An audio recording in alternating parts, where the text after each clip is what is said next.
How's it going, everyone? Laughing here, and today we got some more Battlefield 6 news, leaks, and rumors to cover. I'm going to be talking about potentially when we can expect a trailer to drop. Is Battlefield 6 going to be coming to past generation consoles? And then Tom Henderson, the leaker of a lot of Battlefield 6 details so far, he actually had a live stream the other day. It was about an hour long, and he actually talked about a decent amount of stuff. People could ask him questions, and he of course answered them. So it's very interesting. Some awesome person on Reddit actually compiled kind of a brief summary of what he talked about, and I went through the live stream myself rather, and have my own kind of list. So we'll be going through both of those. A lot of really interesting details in there. So, but before I get started, please hit that like button and subscribe to the channel if you want more Battlefield 6 news, leaks, and rumors going forward. I also do anime. We're going to be talking about Pokemon stuff, Star Wars. So I cover a lot of various things. But if you want to stay in tune, make sure you hit that subscribe button, and a little bell doesn't hurt as well. Last week, EA and DICE actually put out a newsletter kind of letting us know that there's actually going to be a mobile Battlefield game coming out in 2022, and they talked a little bit about Battlefield 6 as well. I dare say the breaking news from that aspect of it was that we could expect a reveal trailer soon, which honestly, not that surprising. I do know a lot of people in the online community were kind of bummed we did not get a trailer this week, and even today being Friday, April 30th when I'm recording this and when this goes out. Not surprised it didn't happen today. They're not going to announce something on Friday.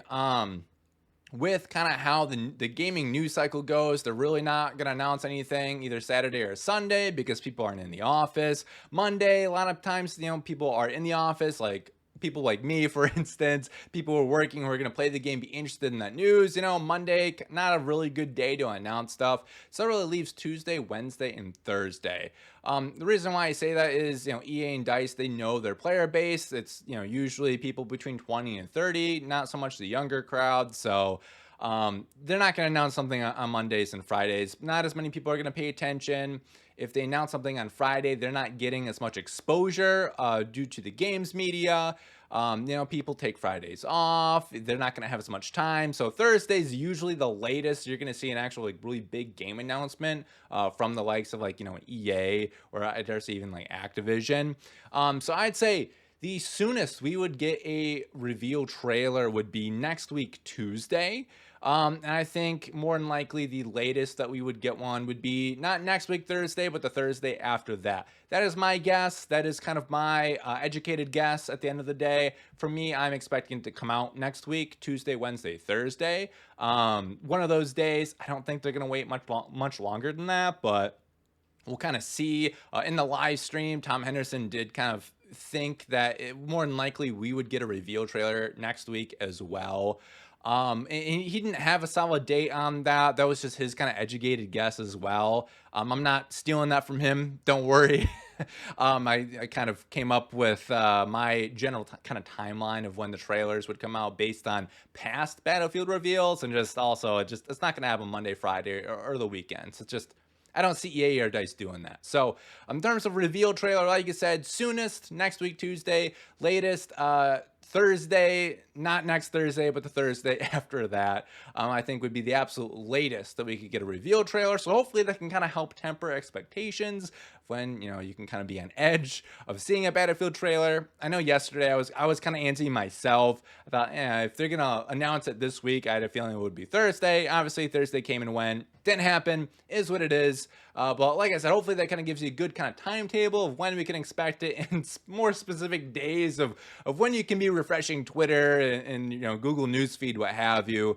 So I know a lot of Battlefield fans are on edge, kind of waiting for that reveal trailer to drop. And when it does, I will absolutely be doing a reaction to that.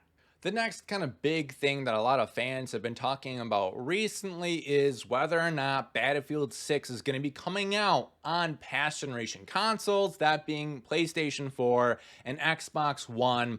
This was primarily sparked by the newsletter I talked about a little bit earlier. A specific part here I will actually read for you. It has everything we love about Battlefield and takes all of it to the next level. Epic scale, all-out military warfare, crazy, unexpected moments, game-changing destruction, massive battles packed with more players and mayhem than ever before, all brought to life with the power of next-gen consoles and PCs. And it's that last point that I have a lot of fans worried because no mention of past generation consoles. And to kind of follow this up, Tom Henderson in the live stream, which I'll kind of cover a little bit later, he really says that he hasn't heard anything about past generation consoles. He's heard that Call of Duty Vanguard more than likely is. That's in the works, which really isn't a big surprise. So he was a little bit concerned about that and kind of really iffy whether or not Battlefield 6 is going to come to last gen. One thing he talks about is how kind of crazy Battlefield 6 is in terms of like all the dynamic elements that are in the game. So there's a good shot in his eyes that it really won't be coming to past gen consoles, simply because of kind of how straightforward and moving forward Battlefield 6 is for Battlefield as a franchise, both kind of graphically and various kind of gameplay elements. But we'll kind of see. When it comes to my personal take on it, I remember back when Battlefield 4 launched, it launched on 360, PS3, PS4, and Xbox One at the time. I personally have a feeling it's going to be more of the same with that. I don't see EA saying no to huge player bases on PS4 and Xbox One. I just don't see it. I think they're going to scale back Battlefield 6 for past gen consoles, and for current gen consoles they're going to have all the awesome kind of stuff. You're going to have an awesome next gen game where if you get a PS5, you have an awesome PC, you have an Xbox Series X, what have you, you're going to be able to get all the awesome stuff in Battlefield 6, where if you have a past generation console, you're not going to get as much of that. It's going to be really downscaled, but at the very least you can still play. That's my kind of general feeling on it, but we'll kind of see. The last thing I'm going to kind of talk about in terms of this is a quote from Tom Henderson, because someone did ask him on the live stream whether or not he thought that Battlefield 6 was going to come on past-gen consoles, and this is what he said. With this stuff they got going on in the game, to me it seems impossible that they would release it on past-generation consoles, which is a bit of a bummer because this huge, massive game that could compete against Call of Duty isn't going to compete with Call of Duty, because Vanguard is likely going to be on past generation consoles, so the numbers straight away are going to be there. Not so much the case for Battlefield. That's kind of his thoughts on it, with him seeing the trailer and all that. He does not think that they're going to be on past generation consoles. We'll kind of see. That's something that he kind of admits that he could be wrong with potentially. That's kind of his feeling from what he's seen and has kind of heard. But we are not going to know until we actually have a trailer drop, sadly. But hey, kind of more hype around the trailer, I suppose. Either way, I was pretty hyped. But yeah, I'm going to be really curious to see if it's going to be coming out on past generation consoles. That's for sure. All right, so getting into kind of the Reddit summary, and this is actually from Jams LFC. I'll have a link to the Reddit post. I got it from Gaming Leaks and Rumors on Reddit, that subreddit. So it was originally actually posted on the Our Battlefield subreddit. So, but yeah, they went through, kind of summarized everything. I'm going to be giving you guys my various takes on some of this, and also kind of what I heard from Tom Henderson. I have a few more quotes to kind of cover as well. So here we go. So he does say that the trailer is going to be a 9 out of 10. For him anyway, when it comes to gameplay or game trailers rather, it's going to be good. It's going to be more along the lines of Battlefield 5 in terms of style, not necessarily content, which was good. He says the beginning of the trailer starts off with a nice sunny blue sky and ends in a dark and rainy mess. He thinks the reveal trailer does a good job being a reveal trailer. We see the settings, the soldiers, the good graphics, the feature of the game, vehicles, guns, etc. In many aspects, the review trailer will ask more questions than giving you answers. An example of that Tom Henderson brought up was, how long will the storm be? Will it rotate the same way? Will the storm always be in game? He also mentions that there is a day-night cycle to the game, which is really awesome because I know a lot of people are talking about night ops. So it doesn't sound like we're going to get straight night ops, which we'll kind of see. There could be a shot after launch that they have private servers again, and you can maybe just set it to just nighttime maps. But in general, I do like that kind of dynamic element of it, though. I do think that's cool. It's going to keep it interesting. Whereas, like, Call of Duty in general, it's the same map over and over again. Nothing really changes. No weather changes. No levolution. No day-night cycle with that. So I think really cool element for them to actually implement is going to keep the gameplay, spicy, keep it alive and fresh for a lot longer than a lot of other maps and other multiplayer games in general, not just Call of Duty. He does talk more about Levolution, so a skyscraper Levolution leak is still relevant. Levolution will not be a gimmick as in Battlefield 4. It'll be more like a part of the core game. Which for me is kind of cool. I'm kind of just hearing positive stuff all around. Sounds like we can have massive buildings crash, some other kind of cool map elements like a rocket launching, hurricane, tornado, day-night cycle, all in the same match, which just sounds absolutely crazy. That sounds awesome. And if that's the case, like DICE, like whew, you got me hooked. So I'm hoping that this ends up being true. For sure, and hopefully they do a good job, if it is true, showing that off in the trailer. When it comes to Levolution, it was definitely kind of a gimmick in Battlefield 4. It was still fun. I still liked it, but especially like the skyscrapers kind of coming down. I think it was like the Shanghai map, if I remember correctly. You could take down like one skyscraper, and that's kind of it. And the other skyscrapers, not so much. So it would be cool if we can be kind of thrown into like a city like that, and then all the skyscrapers can come down potentially if we wanted.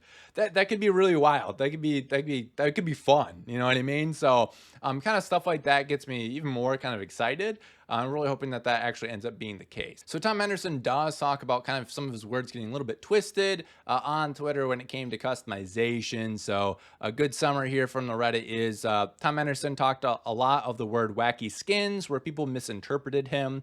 He didn't mean that we would get anime skins and colorful outfits. The customization's still there. Expect cosmetics as Ronin, a helmet, Juggernaut suit, cool body armors, armor on the shoulders, etc. Equipment that's in current service and that's in development / experimental ones as well. Helmets and armor are going to be a big part of Battlefield 6. You didn't see any soldiers with bare faces. Expect more feature tone / spice compared to Battlefield 4. In general, that sounds cool to me. I know a lot of people are really about the customization of their characters and all that fun stuff.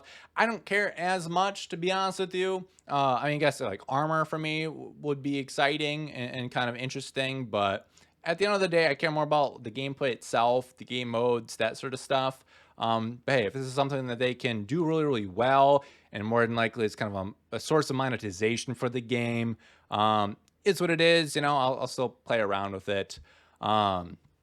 But he also does talk about female soldiers in the game. He's asked about that. And he says, female soldiers, he didn't want to cover the gender stuff because of the controversies in the past, specifically with Battlefield 5. But he also said that it wouldn't matter much because the soldiers he saw were all in full armors and you probably wouldn't notice. Which I think is a good way to kind of go about it in general. Everyone who's wearing armor more than likely is going to look the same. I guess kind of general height differences potentially between characters. Maybe that's the only way you might be able to figure out, if they're male or female, which really doesn't even work because, guys and or men and women vary in different heights. There's very tall women and very short guys. So even then, yeah, I guess really wouldn't work. Yeah, I mean, in general, if your soldier is your soldier and doesn't really matter, maybe the voice is different, cool. Otherwise, awesome. I actually kind of dig that. Just not really mattering, your soldier's a soldier. Customize armor and stuff. Sounds cool. There's no jetpacks, but wingsuit is probably a thing for battle royale. He did talk about potentially the recon class having a wingsuit, potentially, so that can kind of change as well. Movement will be a lot more fluid. He talks about he's more of a Call of Duty guy at the end of the day. But he felt Battlefield movement was very clunky compared to COD. Expect a very fluid movement like in Call of Duty. I think he probably means more like Modern Warfare 2019, not as much Black Ops. I don't think the Black Ops movement's that great, to be honest with you. Modern Warfare 2019 knocked it out of the park, in my opinion, in terms of movement. And I do know what he means about like Battlefield feeling very clunky. Even back in the day for Battlefield 4 compared to Call of Duty that came out around then, Call of Duty was much more mobile comparatively. It was a little bit slower. Battlefield was, that is, comparatively. So kind of excited to see them kind of bring that up. Someone did mention in the chat that Battlefield 5 movement's pretty good. He didn't really play a whole lot of Battlefield 5 from the sounds of it, if at all. So I don't know if he has a really good kind of comparison to that. So we'll kind of see. I played a little bit of Battlefield 5. I actually have it downloading again right now. I'm going to kind of hop into it again, give it another go. And I don't really remember the movement being bad, but I don't also remember it being very good or super good at the very least. So we'll kind of see in that aspect. A big thing for a lot of players, especially for those in the Call of Duty community, is the factor of team-based skilled matchmaking, not individual skilled-based matchmaking like Call of Duty. So they say, expect a team skilled based matchmaking like Battlefield 5, Battlefield 1. Don't expect how it is in Call of Duty. It will be different. You get into the server first, and then the game will decide which team you're on, and you end up based on the teams and enemies and KD. So for instance, if you have a 2.5 KD in Battlefield, there's two teams. One is a 1.9, one is a 2.2. You're gonna be thrown into the smaller KD because you have a higher KD average than both teams. They want to kind of have it be as level as possible. I really actually like that aspect of it. I think it's always nice kind of having various skill gaps in the game. You have really good players on both teams, and you have some newer players or more intermediate players in there as well. I think that's actually a good way to go about it. Like, yes, skill-based matchmaking is fairly decent at getting people's like skills up at the end of the day, but if you can play with really good players at the same time and kind of see what they're doing, I think that's also super helpful, and I think it makes it more fun for more people, especially if there's 128 players or 64 v 64. I think that also makes a lot of sense. So kind of good to hear that, because I know that's been a lot of kind of controversy around in the Call of Duty community. So if that's something Battlefield can knock out of the park, they're going to be getting a lot of people from Call of Duty over to Battlefield, which for me is actually would be awesome. Four-man squad is to be expected as well, whether you like that or not, kind of up to you. He did kind of mention that there would be more of not necessarily company based, but not just squad. Like there's going to be like four-man teams, but within there's going to be like groups of 16, let's say, and within that group of 16, you still kind of all work together as well. So it's not just necessarily squads of 4. There is that, but there's also kind of bigger context to it as well, which makes sense. I feel like military wise, that's usually more of the case, kind of regardless. And I don't quote me on 16. It could be 32, could be more or less, what have you. I'm just kind of pulling some even numbers out of nowhere. But we'll kind of see with that. Like I said, if it's just four squad members, not as big of a fan. If it's 4 squad members, but in a bigger context of other people I can talk to, cool. I'm down with that then. Tom Henderson also thinks that Battlefield 6 is going to be a massive game and will bring over a lot of the Call of Duty community, especially with the kind of rumors that Vanguard is not looking so hot right now. And in general, the time period just I don't care about. It's like World War II if it went into the 1950s. It's a somewhat interesting element, but I personally am more about the more modern shooter type of deal, and that's what Battlefield 6 is, with some more futuristic elements, which I kind of dig. To be honest, no space stuff, of course, but just kind of more advancements in the modern kind of military, which I dig. So I think that it appeals to more people like me in a general sense. So I think that makes sense. And he also says that the TTK is going to be similar to Battlefield 5, which may or may not be good. We'll see about that. I've heard a lot of complaints about TTK and Battlefield 5 in the past. I guess I'll find out later today or this weekend if that's still the case. But yeah, we'll kind of see. He also believes that the title will be supported for the next 3 to 5 years. I honestly think that that is DICE's goal. They don't want to make another Battlefield in 2 more years. I believe that aspect of it for sure. And money wise too, I think that makes a lot of sense. We'll kind of see. I think it really depends on how good the game is received, and honestly how good the game comes out at launch. Someone asked them about like a robot dog, like a Boston Dynamics dog. He mentioned before it might be an attack gadget or support. He said there are different ones from what he could tell from the trailer.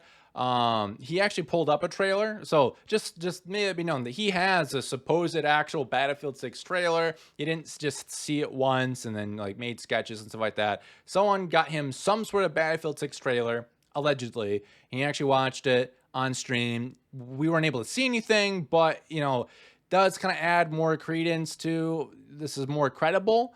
And during the live stream as well, I kind of say he didn't want to go out on a limb for stuff that even if stuff that he thought might happen. He made it very clear. He's like, this is my opinion. I have nothing to really back it up. He was very careful with that. And he also did kind of take some shots at other Twitter users that have not been super credible in the past. So we'll kind of see. I think Tom is fairly credible. I think good 90% of what he has is probably pretty spot on. Things change, of course, in development, so we'll kind of see with that. You can actually control the heli ospreys, crash land them, and use them as transports. There's 7 to 8 of them on the map, at least in the trailer. And that's something else he kind of confirmed, I want to say earlier in the week, is I guess there was a crash landing feature for vehicles that was supposed to be in Battlefield 5, but actually ended up getting cut. Or if you get shot down, you don't instantly blow up. You have a chance to either kind of ditch or crash land rather, what have you. And he said that he does believe that is going to be in Battlefield 6, which is kind of a cool kind of deal. I personally really like that. I don't really fly around a whole lot, partially because I instantly kind of blow up 9 times out of 10. So if there's a little bit more survivability with that, I'm on board. I might actually give flying a decent shot then. Tom also hasn't heard of any sort of campaign or old gen for Battlefield 6 yet, which is kind of weird because usually that's something he would have heard by now. Especially compared to Call of Duty as kind of an example. So did want to mention that. If you want to know more about kind of the vehicles and weapons that are coming, he does suggest just look up weapons or vehicles that are in development or kind of like experimental currently. So he did kind of say that. He's just just go and Google it, and you'll see some of the stuff that could potentially be in the game. He does say that Battlefield 6 looked more like the 2030s or maybe even the 2040s kind of like time period, but more than likely 2030s to him at least in terms of look. Last but not least, someone asked him if they are going to have bigger maps in Battlefield 6 compared to Battlefield 5. He said, I think naturally they're going to be bigger simply because we have that many more players as well, especially going from 64 players to 128. You're definitely going to need a bigger map to support all of those players, that's for sure. If it's too small, it's not going to be as fun. It's going to be really way too chaotic, and you don't really want that. It's going to be a good way to kind of turn off a decent amount of the player base. So that is it, and more than likely this is the last video before we get an official reveal. Hopefully at the very least, but we'll kind of see. But if you enjoyed the content or you want to keep up to date on Battlefield news going forward, please hit that like button and subscribe to the channel. Ding that little bell for me as well. I do want to say thank you guys so much for watching. You guys are fantastic. I hope you guys have a fantastic rest of your day. Do something good for yourself. And as always, take care.